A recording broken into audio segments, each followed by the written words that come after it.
Footsteps struck the frozen stones of Castle Valerith, each one swallowed by a silence that felt less like peace and more like a held breath.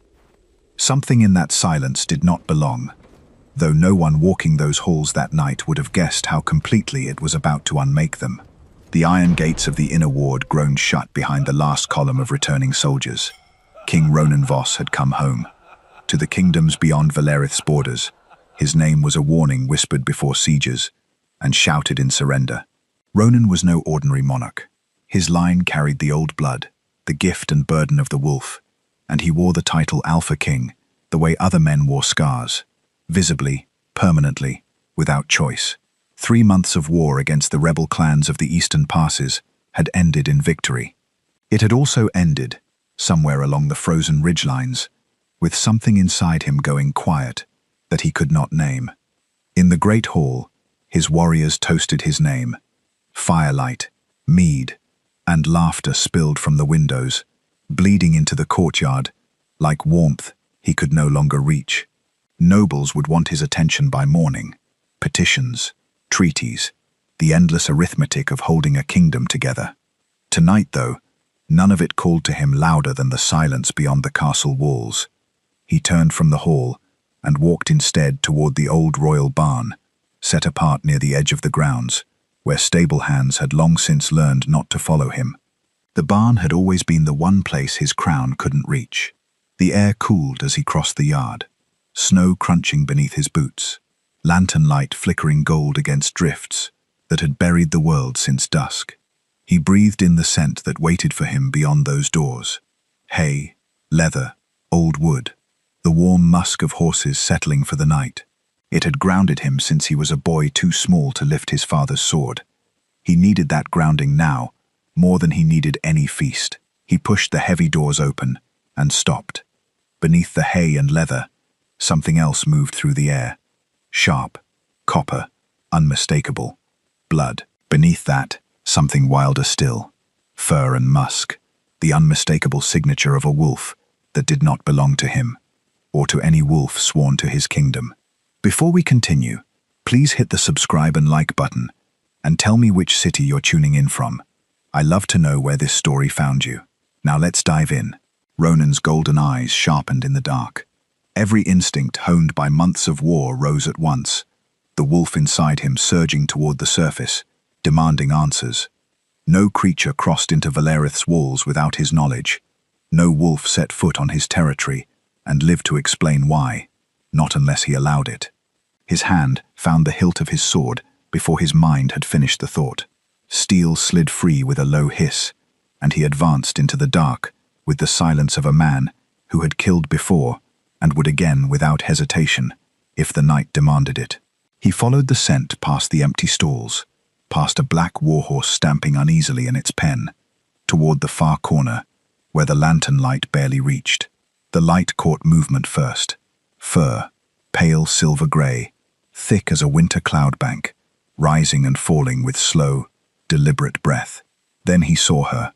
A woman lay curled in the hay, copper hair spilling loose across her shoulders, her plain dress torn at the sleeve, her hands raw, as though she'd crawled farther than her body had any right to carry her. She didn't stir. Whatever had brought her here had taken the last of her strength to do it, and standing over her, between her and the door, between her and him, was the wolf. It was enormous, larger than any wolf born in Valerith's forests, its coat catching the lantern light like frost on stone, its lips drawn back from teeth built for killing. Its eyes, when they found Ronan's, held no fear at all, only warning. Ronan's gaze dropped, and understanding hit him a heartbeat too late. The wolf's belly hung heavy and round beneath her. She was pregnant, close to her time by the look of her, and she had placed her own body, vulnerable and burdened, between a stranger and an armed king, rather than save herself. That made no sense to him. Wolves did not die for humans. Certainly not for ones they had no claim over.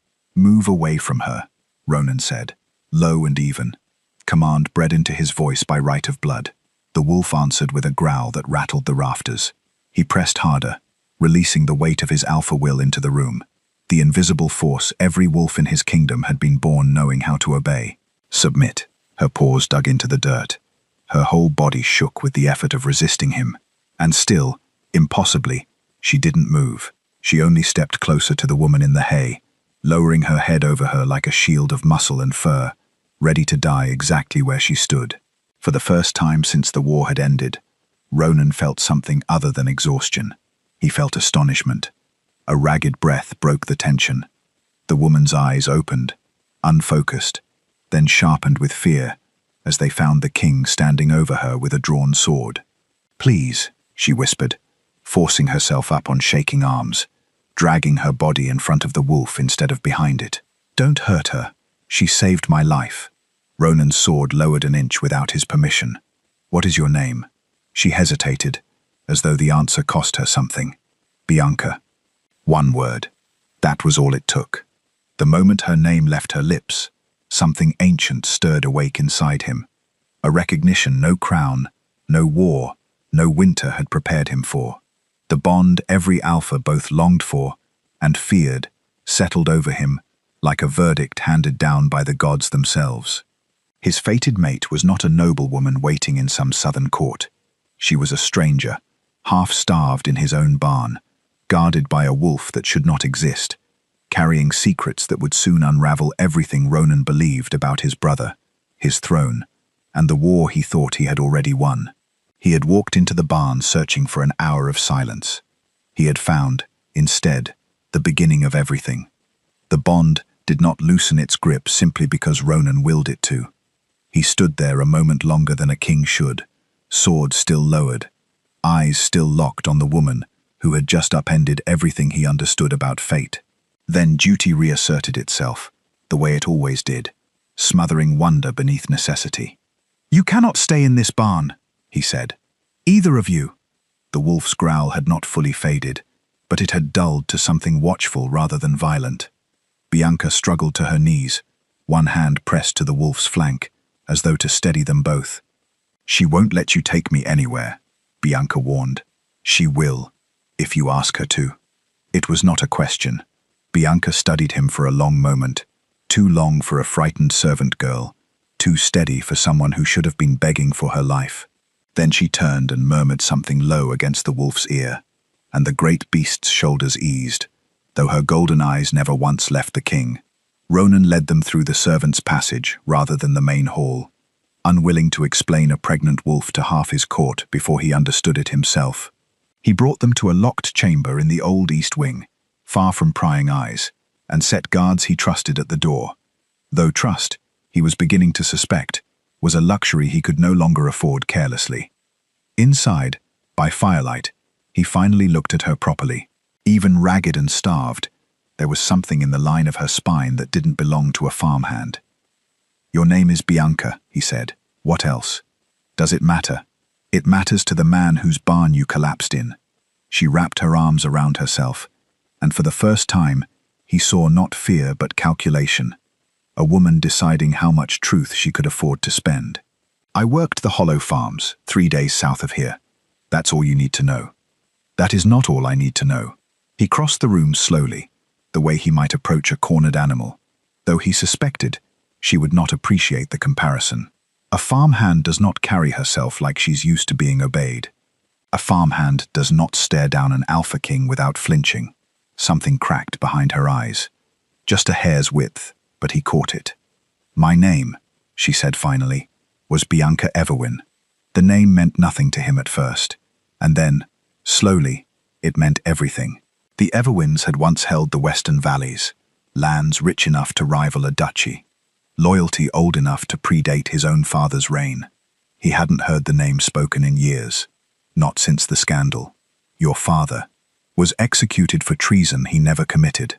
Her voice didn't break, but it came close. "They said he sold border maps to the rebel clans. They never proved it. They didn't need to. My cousin needed our lands, and a dead traitor's daughter doesn't inherit anything." Darius Malvern. A flicker of surprise crossed her face that he knew the name. "He sent men after me within a week of the execution. I cut my hair. I burned anything that marked me as nobility. I learned to disappear into kitchens and stables, where no one looks twice at a girl, with dirt under her nails. She glanced toward the wolf, who had settled near the hearth, but kept one eye on Ronan regardless. "I found her 3 months ago, caught in a hunter's snare, half-starved, pregnant, and dying. I had nothing. No food worth sharing, no shelter worth offering, and I gave her what little I had anyway. Why? Because no one was going to do it for her. I understood that better than most." Ronan said nothing for a long moment. He had seen soldiers break under siege, watched nobles betray their own blood for an inch of land. And yet here was a woman, with nothing left to her name, who had bled herself dry for a dying animal that owed her nothing in return. His wolf stirred beneath his skin, not with hunger or aggression, but with something far more unsettling. Protectiveness. The same instinct that had once made him stand over fallen soldiers on the battlefield, refusing to let the enemy take what remained of them. "You hide pain well," he said quietly. "Better than most queens I've met." "I'm not a queen." "No," he agreed. "You're something else entirely. I haven't decided what yet." She looked away, and he let the silence stretch, studying the careful way she held her shoulders, the practiced stillness of someone who had spent months teaching her body not to flinch at sudden movement. Whatever she had survived, it had cost her more than she would admit. He almost let it rest there. Almost. "My brother," he said instead, watching her closely, "died 3 years ago. Assassins, the records claim, though we never found the bodies that did it." The wolf's head snapped up so fast, the fire guttered in the draft of her movement. A sound tore from her throat that was not quite a growl, and not quite a cry. Something raw, something that shook the stones of the chamber and sent the guards outside reaching for their blades. Bianca went rigid. "She's never done that before." Ronan stared at the wolf, every instinct in him sharpening to a single, undeniable point. She knew his brother's name, and whatever she knew, it was about to tear his kingdom open at the seams. The sound still echoed in Ronan's bones, long after it had died in the stone chamber. He moved toward the wolf slowly, the way he might approach a wounded soldier rather than a beast, and knelt before her, despite every instinct that told an alpha king never to lower himself before anything. Up close, in the firelight, he saw what he had missed in the panic of the barn. The markings along her flank weren't random. They formed a pattern he recognized. Faint silver striping along the shoulder, the kind passed only through bloodlines bound to the old houses. And beneath the wildness of her scent, beneath fear and exhaustion, there was something else, something achingly familiar. "I know that scent," he murmured, more to himself than to Bianca. "What do you mean?" He didn't answer right away. He reached out, carefully, deliberately, and let his palm rest against the wolf's great head. She didn't snap at him. She didn't even flinch. She only watched him with eyes that held something close to recognition of her own. "Seraphine," he said. The wolf went utterly still. Bianca's breath caught. "You know her." "I should have known her the moment I saw her." Ronan's voice had dropped to something raw, something he rarely allowed himself in front of anyone. "She was my brother's mate, Tomas's mate. She disappeared the same week he was murdered. Everyone believed the assassins took her too. We searched the eastern forests for a month and found nothing but blood and silence." "She survived," Bianca whispered. "She survived," Ronan repeated, and the weight of those 2 words seemed to settle over the entire room. He looked at the wolf's swollen belly with new eyes, and something cold moved through his chest as the pieces locked into place. "She's pregnant. I told you that already. You don't understand." He rose to his feet, pacing now, his mind racing faster than his legs could carry him. "If this child is Tomas's, then it's the last heir of your brother's bloodline," Bianca finished. "The one person who could challenge whoever benefited from his death." Ronan stopped pacing. For 3 years, the kingdom had mourned Tomas as a tragedy of war, a prince cut down by rebels who slipped past the border patrols in the night. Ronan had grieved him as such, buried an empty tomb for him as such. But a hidden mate, surviving in wolf form for 3 years, carrying a child no one knew existed, that was not the shape of a random assassination. That was the shape of something planned. Someone wanted him gone, Ronan said slowly. Not the rebels. Someone who knew exactly where to find him, exactly when he'd be unguarded, and exactly what to do with anyone who might carry on his line afterward. Someone close to him, someone close to me. The realization settled like a blade between his ribs. Whoever had ordered his brother's death had moved within his own walls, had likely stood beside him at the funeral, had probably offered condolences with the same hands that signed the order. Bianca wrapped her arms tighter around herself, and for a moment her composure slipped, revealing the fear beneath it. "There's something else you should know. Tell me. My cousin, Darius Malvern, he didn't just want my family's lands. He wanted power he could never earn through blood alone. He spent years building alliances with houses that resented your father's rule. I heard the rumors before I ran. He wasn't just hungry for my inheritance. He was hungry for the throne itself." Ronan's jaw tightened. He had met Darius twice at court, an ambitious man with a courtier's smile and a soldier's eyes, always one step removed from any accusation that might stick to him. He had never trusted the man, but he had never suspected him of reaching this far either. "He couldn't have done this alone," Ronan said. "Not from outside the castle. Someone here would have needed to open the doors for him." The thought arrived with the force of a physical blow, and he hated how quickly it took shape. Cassian Vale, his most trusted advisor, the man who had served his father before him, who had taught Ronan the weight of ruling before he'd ever worn the crown, who knew every guard rotation, every hidden passage, every secret the castle kept within its walls. Calm, brilliant, endlessly patient. The very qualities that made him invaluable were the same qualities that would make him dangerous, if loyalty were ever the lie. "What is it?" Bianca asked, watching the color drain from his face. "If someone inside Valerith helped Darius reach my brother," Ronan said quietly, "there are very few men with the access to do it. And one of them has had my ear for 15 years. Seraphine let out a low, mournful sound, as though she understood the name forming behind his silence even before he spoke it. Ronan looked toward the door of the chamber, toward the castle beyond it, full of familiar faces he had trusted his entire life, and felt, for the first time since the war ended, truly afraid. The enemy was no longer somewhere beyond his borders. It was already inside his walls. By morning, the rumors had already begun to crawl through the castle, like smoke under a door.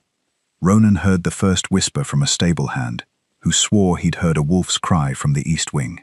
He heard the second from a kitchen maid, who claimed the guards posted outside the old chamber had been doubled overnight for no reason anyone could explain.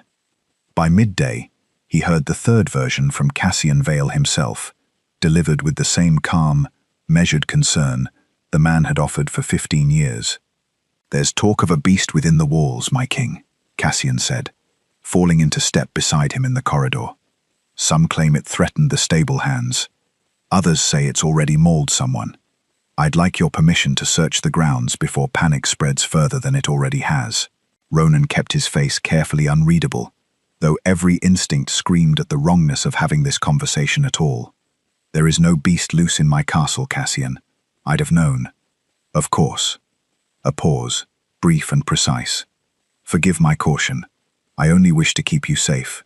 The words should have comforted him. Instead, they settled like ice along his spine. He found Bianca in the hidden chamber an hour later, pacing the length of the room, while Seraphine lay curled near the hearth, her great sides rising and falling with the particular weariness of a creature carrying more than her own weight. "We need to move you," Ronan said without preamble. "Both of you. Cassian is already searching for a wolf in the castle. It's only a matter of time before someone connects the rumors to this wing. Move us where? I'll dress you as a noble guest from the southern provinces. A distant cousin of a minor house, here for a season at court. No one questions another bored lady wandering the gardens." He glanced toward Seraphine. "She'll go to the old hunting lodge beyond the orchard. I'll have it guarded by men I trust with my life." "You mean men you think you can trust?" Bianca crossed her arms. "Given what we now suspect about Cassian, are you certain that list is shorter than you'd like to believe?" "It's the best option we have. It's not the only one. I've survived on instinct and nothing else for 3 months. I don't need a king deciding my fate for me, like I'm a piece to be moved on a board. I'm trying to keep you alive. I've kept myself alive without you." Her voice cracked slightly at the edges. though her spine never bent. "I don't need rescuing, Ronan. I need a plan that doesn't ask me to disappear into someone else's name again." He stopped, struck by the steel beneath her exhaustion. He had commanded armies, broken sieges, stood unflinching before enemies twice his size. And yet this woman, half-starved and hunted, refused to be managed by him the way everyone else in his life had learned to be managed. It should have frustrated him. Instead, something in his chest loosened. "You're right," he admitted quietly. "I'm not used to anyone refusing my orders." "Then it's good for you," she said, though the edge in her voice had softened. "A king should remember not everyone bends just because he commands it." He studied her for a long moment, the firelight catching the exhaustion she tried so hard to hide. "I haven't trusted anyone in years. Not truly. Every face at court smiles for a reason that serves them. I stopped looking for honesty after my brother died, because I couldn't tell anymore who was grieving him and who was simply waiting for me to fail the same way he did. That sounds lonely. It is what a crown demands." "A crown doesn't demand loneliness," Bianca said softly. "Men convince themselves it does, because it's easier than risking betrayal again. But a crown is just metal, Ronan. It's not what decides whether you're alone." He had no answer for that. For the first time in longer than he could remember, he didn't want one. It was Bianca who found the parchment, tucked behind a loose stone near the hearth, where some previous occupant of the chamber had hidden it. Perhaps a servant, perhaps someone with far more dangerous reasons to need a hiding place no one would think to search. She unfolded it with careful fingers and went pale. "Ronan." He crossed the room in 3 strides and took it from her. The handwriting was precise, deliberate. A hand trained in court correspondence, not the scrawl of some hired blade. 2 names were referenced in careful, coded phrasing he recognized only because he'd spent years reading Cassian's reports. And beneath it, a single line that turned his blood to ice. "The heir must die before sunrise." Bianca's hand found his arm, gripping tight. "They know." Ronan stared at the words until they blurred, his wolf rising beneath his skin with a fury he hadn't allowed himself in years. "Then we have until sunrise," he said, "to make certain they fail." Seraphine's first cry of pain came an hour before midnight, and it tore through the hidden chamber like a blade through silk. Ronan was on his feet before he'd finished registering the sound, every instinct in him screaming toward the nearest solution he understood. "I'll send for the physicians." "No."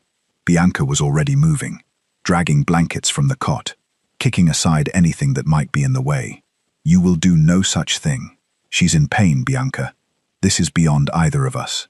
"It's beyond a physician, Ronan. What do you think happens the moment some royal healer walks into this room and sees a wolf giving birth to your brother's heir?" She didn't look up from her work, her hands steady, despite the urgency in her voice. "Cassian has eyes in every wing of this castle. The moment a physician is summoned in secret, word will reach him before the hour is out. We are not calling anyone." "Then what do you suggest we do?" She finally looked at him, and there was nothing fragile left in her expression. "I suggest you start listening to me." He had commanded armies. He had given orders that decided the fates of thousands without a flicker of hesitation. And yet, in that moment, he found himself obeying a woman with dirt still beneath her fingernails, as though she were the only person in Valerith who knew what came next. Boil water. Clean cloths, as many as you can find without raising questions. Something for her to bite down on, if it comes to that. Bianca knelt beside Seraphine, pressing a hand to the wolf's heaving side. "And shut that door. Whatever happens next, no one outside this room can hear it." Ronan obeyed. He had spent years believing strength wore the shape of swords and crowns and armies marching at his back. He watched Bianca now, exhausted, hunted, a woman who'd survived on nothing for months, issue commands with the calm precision of a general, and understood, with a clarity that humbled him, that he had been wrong about strength his entire life. The hours that followed blurred into something neither of them would fully remember afterward. Seraphine's labor came in violent waves, her great body racked with pain that pulled sounds from her too raw to be called anything but suffering. Bianca never once flinched.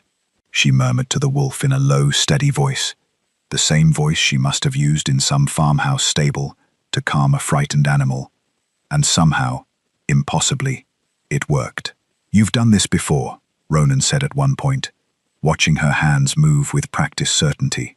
"I helped birth lambs and foals on the hollow farms. Wolves aren't so different." She wiped sweat from her brow with the back of her wrist. "Mostly, you just have to not be afraid. Animals know when you're afraid." "I'm not afraid." "You're gripping that cloth like it owes you money, Ronan." He looked down. She was right. He set it down carefully, and for the first time in hours, something close to a smile flickered across her exhausted face. Near dawn, Seraphine's cries reached a pitch that brought Ronan's heart into his throat. And then, all at once, the room fell into a silence, more terrifying than any sound that had come before it. "Bianca, wait." A small, thin cry broke the silence. Bianca moved fast, gathering something from beneath Seraphine, and Ronan braced himself for the sight of a wolf pup, small and silver, the last fragile thread of his brother's bloodline given fur and bone. Instead, he froze. In Bianca's arms lay a human child, a newborn boy, skin still slick from birth, a shock of silver-white hair already visible against his small head, the unmistakable mark of the old bloodline, the same shade Ronan's grandfather had carried, the same shade painted in the portrait of Tomas as a boy. "That's not possible," Ronan whispered. He shifted. Bianca breathed, wonder cracking through her exhaustion. Before he ever took his first breath as a wolf, he shifted. Seraphine, depleted and trembling, lifted her head, just enough to look at the child, and something in her golden eyes, relief, grief, love, all tangled together, told Ronan everything he needed to know. This was his brother's son. The heir everyone believed had died with Tomas 3 years ago. Alive, breathing, real. Ronan knelt slowly, his hand trembling as he reached toward the child, and for a moment, the weight of the crown, the betrayal closing in around him, the war waiting beyond sunrise, all of it fell away beneath the simple, staggering fact of his nephew's existence. "He survived," Ronan said. "Thomas's son survived. He did." Bianca's voice was raw with exhaustion, and something gentler beneath it. "Now we have to make sure he keeps surviving." The words had barely left her lips when the first blow struck the chamber door. Wood groaned against iron. A second blow followed, harder, more deliberate, and then a third that sent dust raining from the old beams above them. Seraphine's head snapped toward the sound, a low, exhausted growl rising in her throat, despite her depleted strength. Bianca clutched the newborn tighter against her chest, and Ronan rose to his feet, sword already in hand, his body sliding between the door and everything he had just sworn to protect. The pounding came again, harder than before. Someone had found them. The door gave way on the fourth blow, splintering inward in a shower of broken wood and dust. Ronan stood ready, sword raised, his body a wall between the doorway and everything he loved. Soldiers poured through the breach first, 6 of them, armored, blades drawn, and behind them, unhurried, almost serene, walked the one face Ronan had least wanted to see. Cassian Vale stepped over the ruined door, as though he were entering a council chamber, rather than a battlefield, his expression composed in the same calm, measured lines it always wore. "My king," Cassian said, and the title sounded like mockery in his mouth. "I had hoped it wouldn't come to this." "Cassian." Ronan's voice was low, dangerous. Every word weighted with a fury he'd never once turned on the man before him. "Tell me this is some misunderstanding I can still forgive." "I'm afraid not." Cassian's gaze drifted past him, to Bianca crouched protectively over the newborn, to Seraphine struggling weakly to rise despite her exhaustion. 3 years of careful work, undone by a wolf who refused to die in the snare she was meant to die in. The confession landed like a physical blow. "You," Ronan breathed. "The snare. The assassins who took my brother. All of it. I helped plan all of it, yes." Cassian's calm never wavered, not even as he said it. Thomas was a sentimental fool who would have bled this kingdom dry, with mercy and treaties no one respected. Darius understood what Valerith truly needed. Strength, ambition, a ruler willing to do what softer men wouldn't. "You served my father for 15 years. I served whoever could secure the throne's future. Your father, then you. Now it seems, Darius." Cassian's eyes finally settled on the child in Bianca's arms, and something cold and final entered his voice. "Give me the boy, Ronan. Surrender the crown peacefully, and I'll see that you're granted exile rather than execution. That's more mercy than you deserve, given how close you came to ruining everything." And Bianca, the girl dies. Cassian said it the way a man might discuss the weather. Darius wants his cousin's claim erased entirely. No survivors to dispute the lands once they're his. Bianca's arms tightened around the newborn, her eyes burning with a fury that had nothing left of fear in it. "You'll have to kill me first." That, Cassian said, almost gently, was always the plan. He raised a hand, and the soldiers surged forward. Ronan met the first of them before he'd taken 2 steps, his sword carving through the man's guard with a speed that came from years of war, not fury alone. But fury rose in him now regardless. Fury for his brother, for the years stolen from a nephew who hadn't drawn breath an hour ago, for the betrayal of a man he'd trusted since boyhood. His wolf surged up beneath his skin, no longer something to be controlled, but something to be unleashed. Bones shifted, claws tore free where fingers had been. His eyes burned amber gold, and the soldier nearest him stumbled back a step, before Ronan's transformed strength ended the fight entirely. He moved through the next 2 attackers like a storm finally given permission to break, his alpha power flooding the room until even the soldiers still standing hesitated, some primal instinct in them recognizing a predator far stronger than themselves. "Protect him," Ronan snarled toward Bianca, voice half-shifted, barely human. "Whatever happens to me, protect him." Bianca retreated toward the far corner, shielding the newborn with her own body, snatching up a fallen blade with her free hand, despite the child cradled against her chest. She would not run. She had told him as much already, and she meant to prove it now. Ronan fought like the legends whispered about him in rival kingdoms, claws and steel and fury given form, soldiers falling before him one after another, until only Cassian remained standing amid the wreckage, his composure finally beginning to crack at the edges. "Impressive," Cassian said, retreating a step.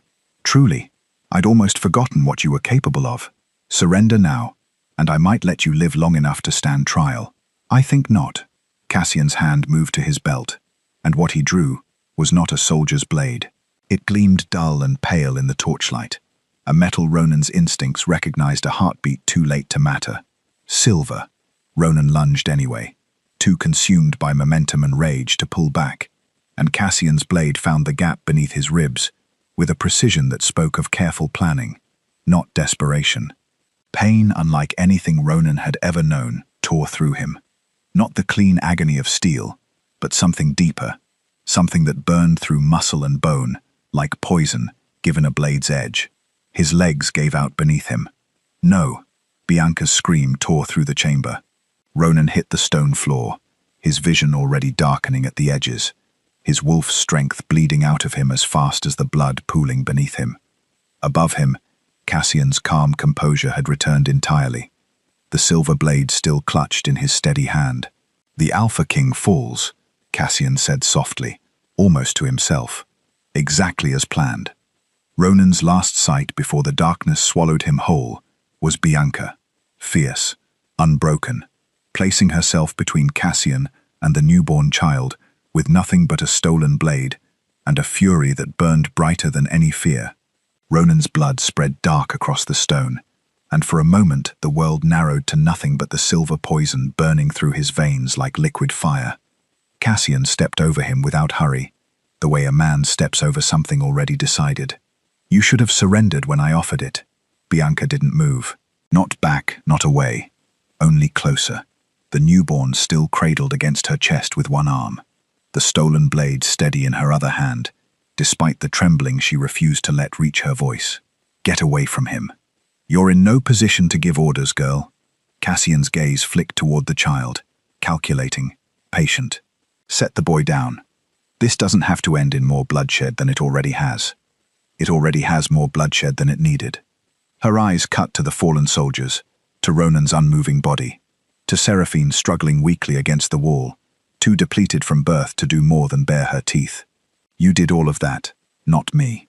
spoken like someone who's never had to make the hard choices a kingdom requires.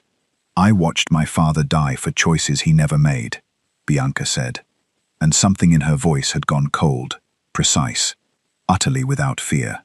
"Don't lecture me about hard choices, Cassian Vale."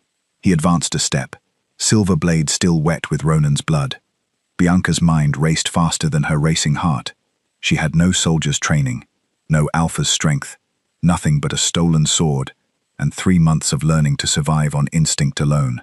But instinct, she had learned, was its own kind of weapon.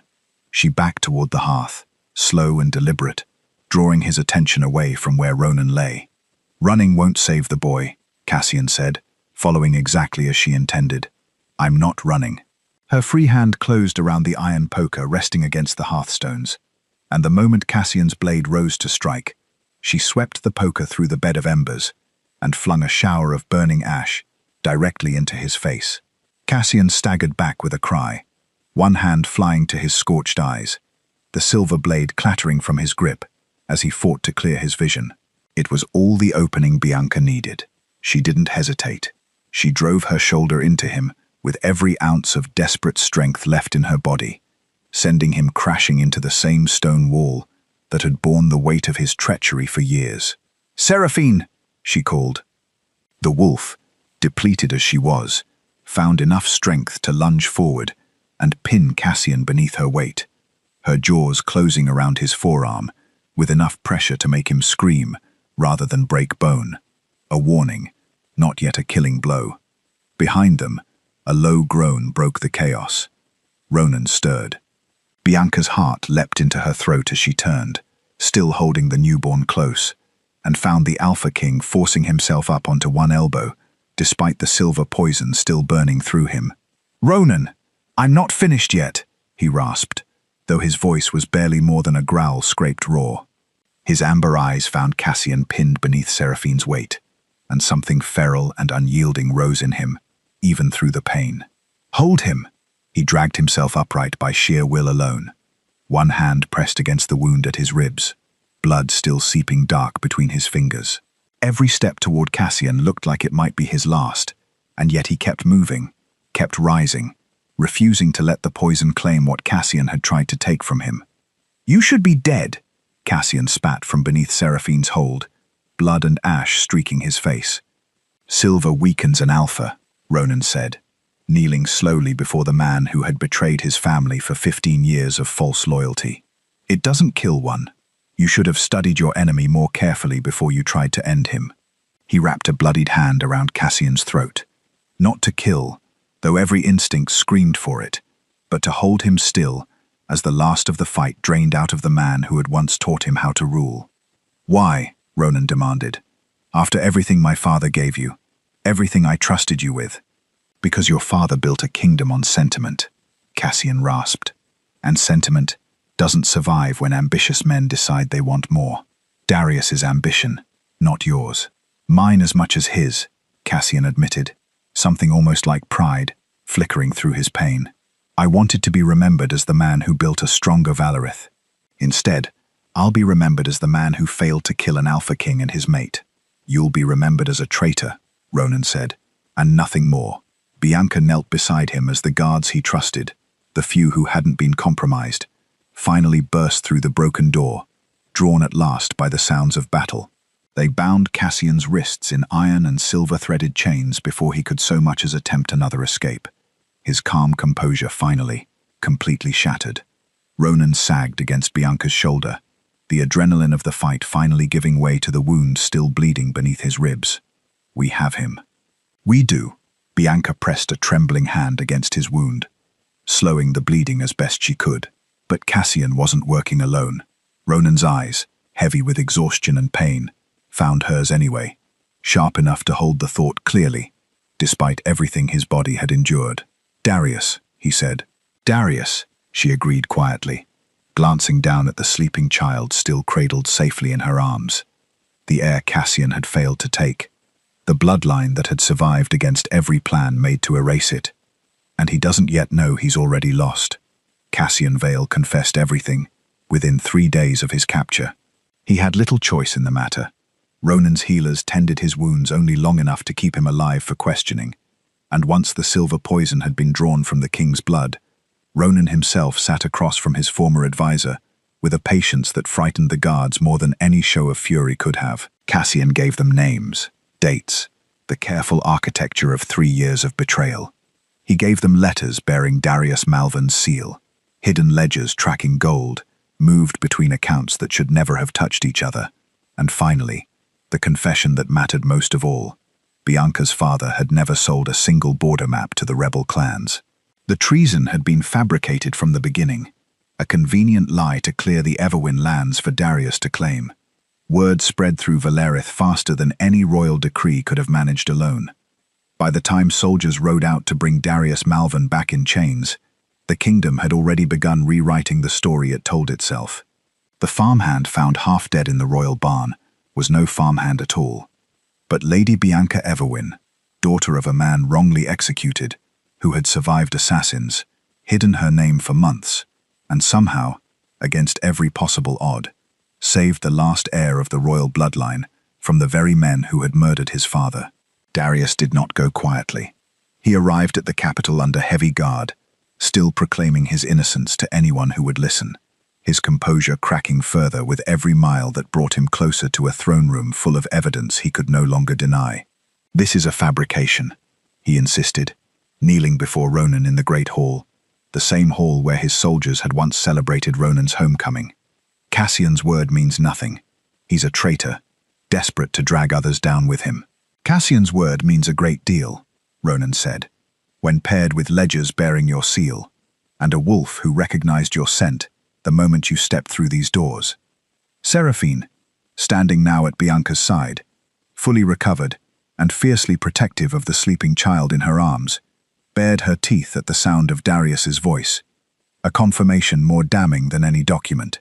"The lands you stole from House Everwin are restored, effective immediately," Ronan continued, his voice carrying the full weight of a king who had finally stopped doubting his own judgment. "Lord Everwin's name is cleared of all treason, posthumously and publicly, before every noble house in this hall. And you, Darius Malvin, will spend whatever remains of your life in the deepest cell beneath this castle, contemplating exactly how thoroughly your ambition has failed." Darius's protests dissolved into silence as the guards dragged him away, and for the first time since the war had ended, Ronan felt something close to peace settle over his shoulders. The celebration that followed was unlike anything the castle had seen in years. Not the hollow, exhausted toasting of a victory that had cost too much, but something warmer, something that felt earned. The people of Valerith, who had spent weeks whispering rumors about a wolf within the castle walls, now spoke a different story entirely. A story of a hunted noblewoman who had given everything to save a stranger, a wolf, and ultimately the kingdom itself. Ronan found Bianca standing apart from the celebration, near the same gardens where she had first been disguised as a southern noble weeks earlier, watching the lanterns glow gold against the evening sky. "You should be inside," he said, coming to stand beside her. "They're toasting your name in there. I've never been comfortable with crowds celebrating me." She glanced at him, a small, tired smile breaking through her exhaustion. "I spent months trying to disappear. It's strange, being seen again." "You don't have to disappear anymore." "No," she agreed softly. "I suppose I don't." He turned to face her fully, and whatever composure a king was meant to carry into such moments abandoned him entirely. "Bianca, I need you to understand something. What I felt the night I found you in that barn, the bond, the pull of fate, none of that is why I'm standing here now." "Then why are you?"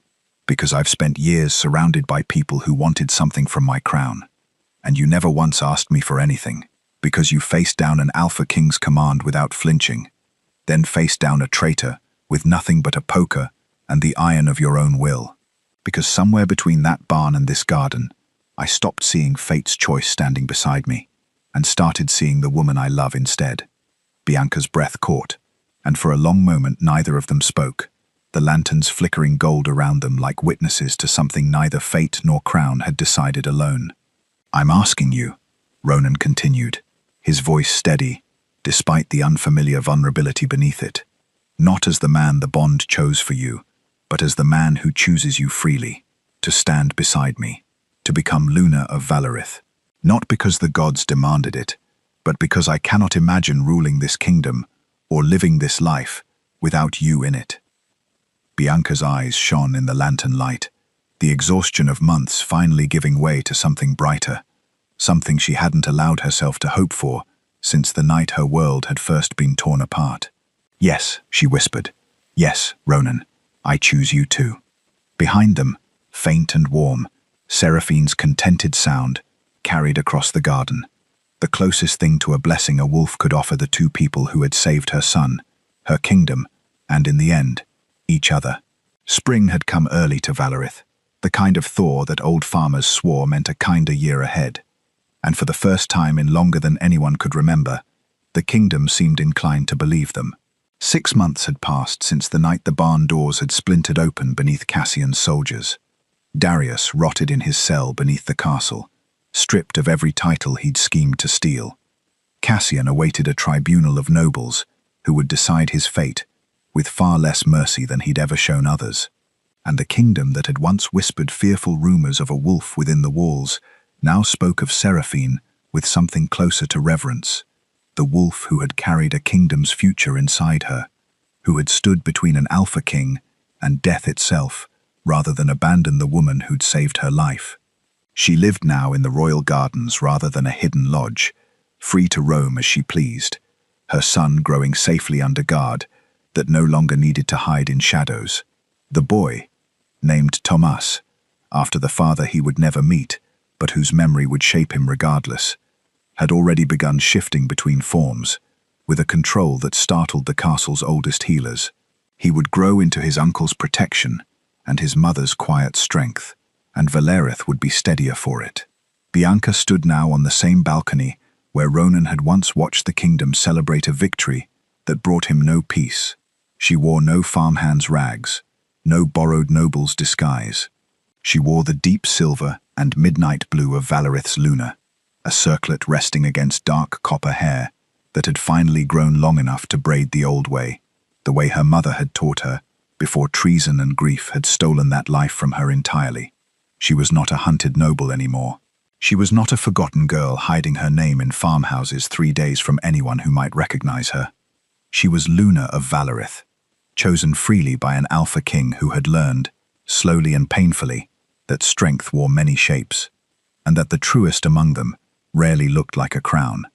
Ronan found her there as the sun began its slow descent over the orchard, the same orchard that bordered the old hunting lodge where Seraphine had once hidden, the same grounds that had nearly become a battlefield before the kingdom found its footing again. "You're thinking about that night," Bianca said, without turning.